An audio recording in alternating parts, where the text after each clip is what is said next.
Hi viewers, welcome to our channel. ప్రస్తుతం మనతో పాటు సీనియర్ జర్నలిస్ట్ దాము బాలా సార్ ఉన్నారు. వారితో మాట్లాడదాం. నమస్కారం సార్. నమస్తే. సార్, మహారాష్ట్రలో ఒక తల్లి తన ప్రియుడితో పారిపోవడానికి అని చెప్పేసి అడ్డంగా ఉన్నారని ఇద్దరు పిల్లల్ని కూడా చంపేసింది. సో ఇది ఇప్పుడు అక్కడ అందరినీ కూడా ఆశ్చర్యానికి గురి చేసింది. అంటే తల్లులు ఈ విధంగా ప్రవర్తిస్తారా అన్న క్వశ్చన్ కూడా రైజ్ అయింది. మరి మీరేం చెప్తారు సార్ దీని గురించి? మహారాష్ట్రలో రాయగఢ్ అనే ఒక స్మాల్ టౌన్లో శీతల్ పోతే సదానంద్ పోలే అనే ఇద్దరు భార్యాభర్తలు. వాళ్ళ ఈమెకి 25 ఏళ్ళు. సో వాళ్ళిద్దరికి ఇద్దరు పిల్లలు ఉన్నారు. ఒక 5 ఏళ్ల పాప, 3 ఏళ్ల బాబు, ఇద్దరు ఉన్నారు. మొన్న ఇది మార్చి 31న జరిగింది. అంటే దీని కంప్లీట్గా ఇన్వెస్టిగేషన్కి టైం పట్టింది. ఎలా జరిగింది, ఏం జరిగింది అనేది పోలీసులు తెలుసుకోవడానికి కొంత టైం పట్టింది. నిన్న వాళ్ళు ఫైనల్గా ప్రెస్ మీట్ పెట్టి ఏం జరిగిందని చెప్పారు. ఇది నిజానికి ఆ రాయగఢ్ చుట్టుపక్కల పెద్ద సంచలనం రేకెత్తించింది అన్నమాట. సో ఇదేంటంటే మా 31న ఈవినింగ్ 4:30 గంటలకు ఈ సదానంద్ అంటే భర్త ఒక వీక్లీ మార్కెట్ సంత జరుగుతుంది కదా, వారపు సంత, అలాగే వీక్లీ మార్కెట్ సంతకి వెళ్ళాడు. ఆయన వెళ్ళి తిరిగి 6 గంటలకి వచ్చాడు. ఈవినింగ్ 6 గంటలకు వచ్చినప్పుడు భార్య బయట ఏదో పని చేసుకుంటుంది వాకిట్లో. అడిగాడు పిల్లలు ఎక్కడ అని. ఎందుకంటే పిల్లలకి స్వీట్లు, వాళ్ళకి చెప్పులు తీసుకొచ్చాడు అతను సంతలో. పిల్లలకి ఇద్దామని అడిగితే పిల్లలు లోపల పడుకున్నారని ఏం చెప్పింది. ఇతను వెళ్ళి లోపల వాళ్ళ పిల్లల్ని లేపితే వాళ్ళు లేవట్లేదు. ఆయనకి కంగారు అయిపోయింది. ఎందుకు లేవట్లేదంటే ఏమో నాకు తెలియదు అన్నది. సరే ఆయన ఇమీడియట్గా అలీబెగ్ సివిల్ హాస్పిటల్ అని అక్కడ దగ్గరలో హాస్పిటల్ ఉంటే హాస్పిటల్కి వాళ్ళిద్దరిని ఆటోలో తీసుకెళ్లారు. తీసుకెళ్తే వాళ్ళు ఆల్రెడీ వీళ్ళు చనిపోయి ఉన్నారు, చనిపోయినాక మీరు తెచ్చారని డాక్టర్లు డిక్లేర్ చేశారు. దాంతో ఆయనకి ఏం అర్థం కాలేదు. ఈ లోపల అక్కడ హాస్పిటల్కి తీసుకెళ్లారు కాబట్టి ఆల్రెడీ చనిపోయి ఉన్నారు కాబట్టి పోలీసులకి ఇన్ఫార్మ్ చేస్తారు. మామూలుగా మెడికల్ లీగల్ అంటారు, కేసు అంటారు. ఎప్పుడైనా హాస్పిటల్లో చనిపోయినప్పుడు పోలీసులకు ఇన్ఫార్మ్ చేస్తారు. అలాగే ఇన్ఫార్మ్ చేశారు. వాళ్ళు వచ్చి మామూలుగా ఎలా చనిపోయినారు అంటే ఏమో నాకు తెలీదు, ఈయన వెళ్ళినాక వాళ్ళు వెళ్ళి పడుకున్నారు, అప్పటి నుంచి నిద్రపోతున్నారు వాళ్ళు, ఎవరు రాలేదు అని ఏమి చెప్పింది. మరి ఎందుకు మిస్టీరియస్గా ఇద్దరు ఒకరు చనిపోయారంటే ఏదైనా హెల్త్ ఇష్యూస్ అనుకోవచ్చు, ఇద్దరు ఎందుకు చనిపోయారని పోలీసులకి డౌట్ ఉంది. వాళ్ళు డాక్టర్లను అడిగారు. డాక్టర్లు మాకేదో కొంత డౌట్ ఉంది అని డాక్టర్లు కూడా పోలీసులకి చెప్పారు. దాంతో పోలీసులు దాన్ని పంచనామా చేసి దాని తర్వాత పోస్ట్ మార్టం చేశారు. పోస్ట్ మార్టం చేస్తే వాళ్ళు ఊపిరాడకుండా చనిపోయినారని పోస్ట్ మార్టం వచ్చింది. ఊపిరాడకుండా ఎందుకు చనిపోయారు, ఎవరైనా చంపారా ఏంటనే యాంగిల్ నుంచి వీళ్ళకి విచారించడం మొదలుపెట్టారు. కానీ భార్య కానీ హస్బెండ్ కానీ ఎటువంటి సందేహం లేకుండా ప్రవర్తించారు. దాంతో వాళ్ళకి అర్థం కాలేదు పోలీసులకి. కొంత గ్యాప్ వచ్చినట్టుగా అర్థమవుతుంది. మేబీ వేరే కేసులు ఉండడం వల్ల దీని మీద కొంత పెట్టలేదు. దాని తర్వాత వాళ్ళు ఏం చేశారంటే ఈ అమ్మాయి శీతల్ ఉంది కదా భార్య, వాళ్ళ అమ్మని పిలిపించారు.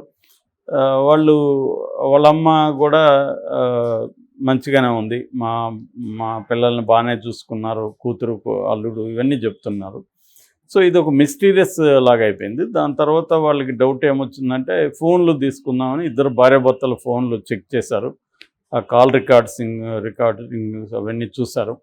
చూస్తే ఈమె సాయినాథ్ జాదవ్ అనే ఒక అతనితో చాటింగు, గతంతో కాల్స్ మాట్లాడినట్టు సిడిఆర్ అంటారు కదా, కాల్ డేటా రికార్డ్స్, అవి కనిపించాయి వాళ్ళకి. దాంతో ఆ జాదవ్ ఎవడని వాడిని పట్టుకొని వాడిని వచ్చి మాట్లాడారు. సో వాడిని డౌట్గా కనిపిస్తే వాడిని కొట్టారు. కొద్దిగా కొడితే ఈమెకు అఫైర్ ఉందని తెలిసింది. నాకు అఫైర్ ఉంది కానీ నాకు ఎలా చనిపోయారో నాకు తెలియదు అని వాడు చెప్పాడు. దాంతో మళ్ళీ ఆమెను పిలిపించి ఆమెని మోస్ట్లీ కొట్టుంటారు. సో ఆమె అప్పుడు కన్ఫెస్ అయింది, నేనే చంపేశానని చెప్పింది. ఎలా చంపారంటే టవల్తో ముక్కు మూయించేసి చంపేశానని చెప్పింది ఇద్దరిని. ఎందుకు చంపావు ఏంటి అని అడిగినప్పుడు నేను ఇట్లా యాక్చువల్గా పెళ్లి కాకముందే ఈ సాయినాథ్ని లవ్ చేశాను, కానీ మా వాళ్ళు ఇతనికి పెళ్లి చేసేసారు. అప్పటి నుంచి కూడా నాకు సాయినాథ్ అంటేనే ఇష్టం ఉంది, ఇతను అంటే ఇష్టం లేదు, కానీ ఇంకా మామూలుగా బిడ్డలకి వెళ్ళాను. అందువల్ల ఇతని వల్ల పుట్టిన బిడ్డల మీద కూడా నాకు పెద్ద ప్రేమ ఎప్పుడు రాలేదు, ఎందుకంటే ఇతని పట్ల నాకు ఇష్టం లేదు కాబట్టి. సాయినాథ్ పెళ్లి చేసుకుంటుంటే కూడా నేను ఆపాను, నువ్వు పెళ్లి చేసుకోవద్దు, నేను ఏ నాటికైనా నీతోనే వస్తాను అని చెప్పి నేను ఆపెట్టాను. సో సాయినాథ్తో ఎవరికి తెలియకుండా ఆ సంబంధం కంటిన్యూ చేస్తున్నాను, కానీ కష్టంగా ఉంది మాకు. అందుకని సాయినాథ్ ఏం చెప్పాడంటే, నువ్వు వచ్చేసి మనం ఎక్కడికన్నా వెళ్ళిపోదాం, కలిసి ఉందాము అని సాయినాథ్ చెప్పాడు. సో నాకు కూడా వెళ్ళిపోవాలనిపించింది. బట్ ఈ పిల్లలు ఉంటే ఇబ్బంది అని చెప్పి నాకు అడ్డంకిగా ఫీల్ అయ్యాను. సో పైగా నాకు వాళ్ళ మీద అంత ప్రేమ కూడా లేదు.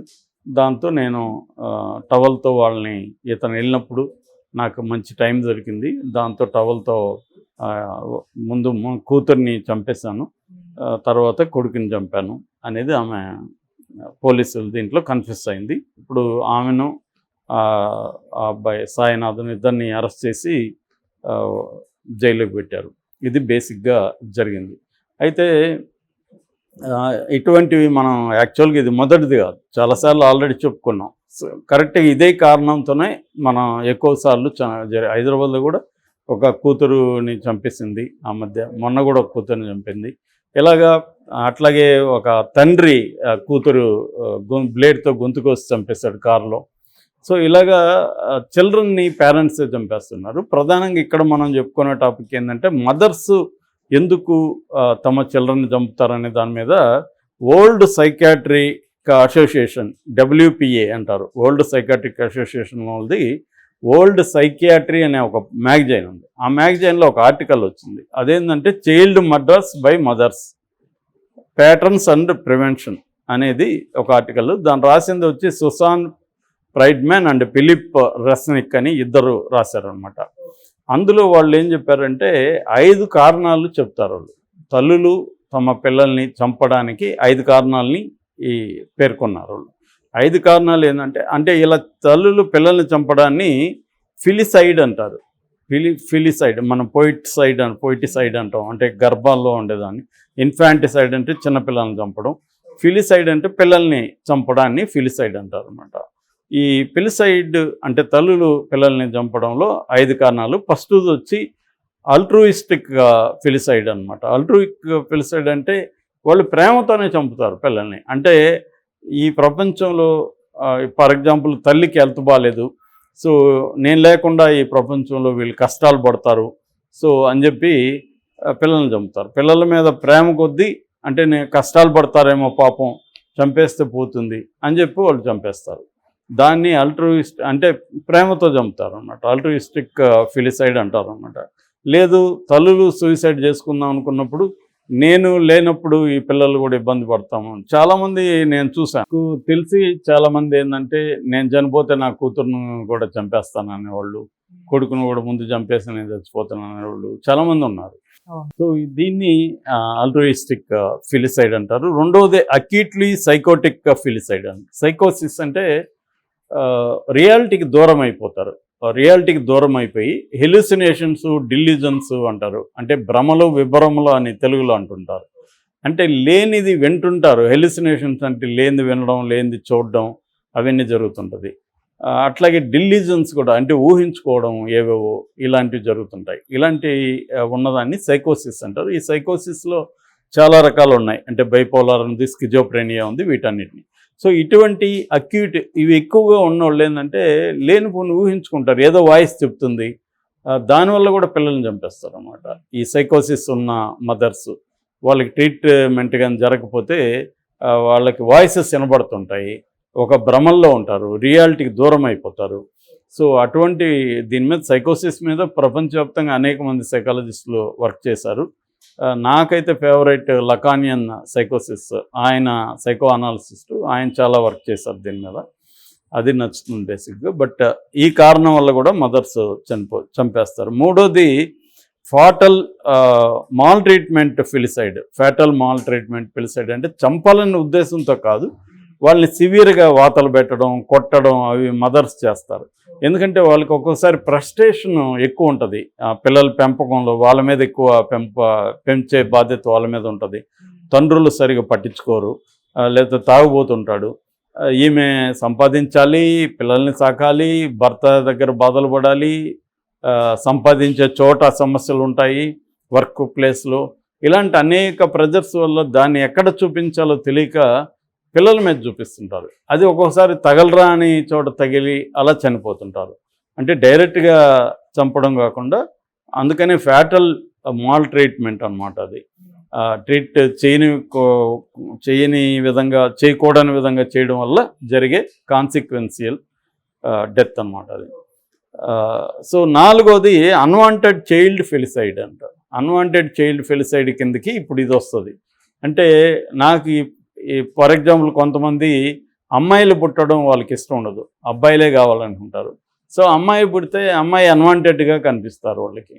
ఒక్కొక్కసారి ఒక బాబో పాపో చాలనుకుంటారు, కానీ వాళ్ళ అత్త, వాళ్ళ మామో, లేకపోతే ఇంకొకరో కనిపిస్తారు వీళ్ళ దగ్గర. అది ఇష్టం ఉండదు. సో అన్వాంటెడ్గా ఉంటారు. అందువల్ల పుట్టినప్పటి నుంచి కూడా వాళ్ళు దే స్టార్ట్ హేటింగ్ దెమ్ అన్నమాట పిల్లల్ని. అట్లాగా ఏదన్నా కారణాలతో వాళ్ళకి ఇష్టం. ఇప్పుడు ఈమె కారణం అది అన్వాంటెడ్. ఆమె పోలీసులకు కూడా ఏం చెప్పిందంటే నాకు అడ్డంకిగా ఉన్నారు పిల్లలు అంటే. ఆమెకి ఫస్ట్ అసలు పెళ్ళే ఇష్టం లేదు, తర్వాత అతనితో పిల్లల్ని కనడం ఇష్టం లేదు, అతనితో ఉండడమే ఇష్టం లేదు. ఆమెకి మొదట్లో ఎవరు సాయినాథ్తో కలిసి వెళ్ళిపోవాలనే ఉంది బిగినింగ్ నుంచి. అందుకని ఇప్పుడు వెళ్ళిపోవాలంటే వాళ్ళు అడ్డంకిగా ఉన్నారు, వాళ్ళని చంపేసింది. సో ఇదొక 4వ కారణం అంట. 5వ కారణం ఏంటంటే spouse revenge filicide. Spouse revenge filicide అంటే ఇక్కడ ఒక అతను చంపేశాడు కదా కూతుర్ని బ్లేడ్తో కోసి కారులో, అది కిందికి వస్తుంది అనమాట. అంటే భార్య మీద రివెంజ్ని బిడ్డల్ని చంపడం ద్వారా తీర్చుకోవడం, భర్త మీద రివెంజ్ని పిల్లల్ని చంపడం మీద తీర్చుకోవడం అనేది ఈ కేటగిరీ కిందకి వస్తుంది. సో ఈ 5 కేటగిరీ కారణాల వల్ల తల్లులు పిల్లల్ని చంపుతున్నారు అనేది ఈ వరల్డ్ సైకాట్రిక్ అసోసియేషన్కి సంబంధించిన పత్రికలో వాళ్ళు చెప్పింది. ఇది చాలా పెద్ద ఆర్టికల్, ఎవరన్నా చదవాలంటే చదవచ్చు. బట్ మేజర్ 5 రీజన్స్ వాళ్ళు చెప్పారు. ప్రివెన్షన్ ఎలా చేయాలో కూడా దాంట్లో సైకాట్రిస్టులకి వాళ్ళు సూచనలు కూడా చెప్పారు. అంటే ఇలాంటి తల్లుల్ని ఎలా ఐడెంటిఫై చేయాలని. అదేంటంటే వాళ్ళ దగ్గరకు వచ్చే పేషెంట్ని ఐడెంటిఫై చేయగలరు. ఇప్పుడు ఇలాంటి వాళ్ళని ఎవరు చేస్తారు. ఇంకొక విషయం కూడా ఈ పేపర్లో వాళ్ళు ఏం చెప్పారంటే ఎక్కువగా కల్చరల్ ఇష్యూస్ కూడా దీంట్లో పనిచేస్తుంటాయి. అంటే పేద దేశాల్లో కష్టాల్లో ఉండే స్త్రీలు, కింది స్థాయిలో అనేక సమస్యలు ఎదుర్కొనే స్త్రీలు ఇటువంటి పనులు చేస్తారు. ఇప్పుడు ఈమె పరిస్థితి కూడా మనం అర్థం చేసుకుంటే ఆమెని రాక్షస్ అనేయచ్చు, లేకపోతే కన్నెతొల్ల, కసాయిద, ఇలాగంతా టైటిల్స్ చూశాను నేను. కానీ మనం నిన్న కూడా చెప్పాను నేను, సైకలాజికల్ ప్రొఫైలింగ్ అనేది క్రైమ్లో చేయాలి, ముఖ్యంగా ఇలాంటి కేసుల్లో. వెస్ట్రన్ కంట్రీస్లో, యూరోపియన్లో కానీ, యూరోప్లో కానీ, అమెరికాలో కానీ ఈ క్రిమినల్స్ సైకలాజికల్ ప్రొఫైలింగ్ చేస్తారు. మన దేశంలో కూడా కొన్ని చోట్ల చేస్తారు. కానీ ఇటువంటివి చేయడం ఇంపార్టెంట్. అంటే ఈమె సైకలాజికల్గా ఎలా ఉంది, ఆమె మీద ఉన్న ప్రెజర్ ఏంటి, దానివల్ల ఎందుకు ఇలా చేసింది, ఇవన్నీ కూడా సైకలాజికల్ ప్రొఫైలింగ్ చేయడం వల్ల ప్రివెన్షన్కి కొంత హెల్ప్ అవుతుంది అన్నమాట.